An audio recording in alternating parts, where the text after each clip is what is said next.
When the O96 came out, I had a sort of a vague idea that it was going to be the middle of a 3-product line of orangutans. O93 came out about a year later as the more affordable model, and that of course leaves something above the 96. A lot of customer inquiries and dealer interest, so that has been a project in the front burner for now some time. When I get back to New York, the speakers that are in my office right now are some prototypes, mostly driver experiment prototypes. So the idea would be to essentially really optimize the 96, the O96. Everything about it: drivers, cabinet, tuning, crossover, stand, which I consider part of the cabinet, but it's not obvious. So the drivers that are currently running in my factory are optimized in several ways. The horns in the tweeter are machined out of bronze, and we have been playing around for the past year with different horn profiles, really trying to optimize that. And then as we change those parameters, magnets are changing as well, coil materials. And then on the woofer front, I sent you a photo of 3 of those tweeter prototypes. On the woofer front, we're playing with a lot of the similar things, although less visible, mostly in the motor. So that's all behind what you see, but we have a big Alico motor version of the 96 driver, which again I sent you a photo of. So a really big Alico magnet, and in order to really get the very tightest specification, all of the motor, the pole plates, the back plate, everything is machined instead of being stamped out to give us real precision. So that's what's playing, and machined bronze phase plug instead of a molded phase plug. So really just sort of every element of the drivers is being looked at and taken as far as I can take it. Once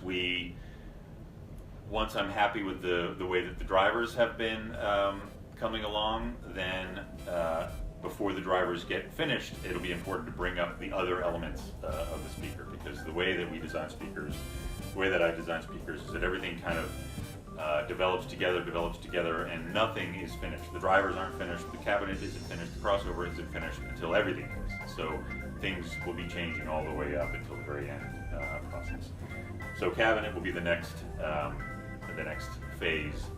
And again, internal volume wise, it's not going to be that different from what we have here, but it will be exactly what the new driver is going to require in order to perform its best.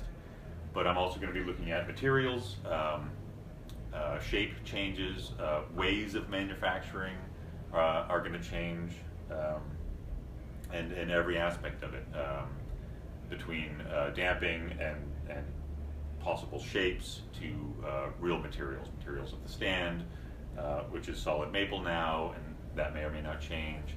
Materials for the ports, things like that. Shape-wise will likely change, but again, internal volume, it's still going to be a 10-inch two-way. So overall size is not going to change that much. But I have some ideas, so shape may change a bit.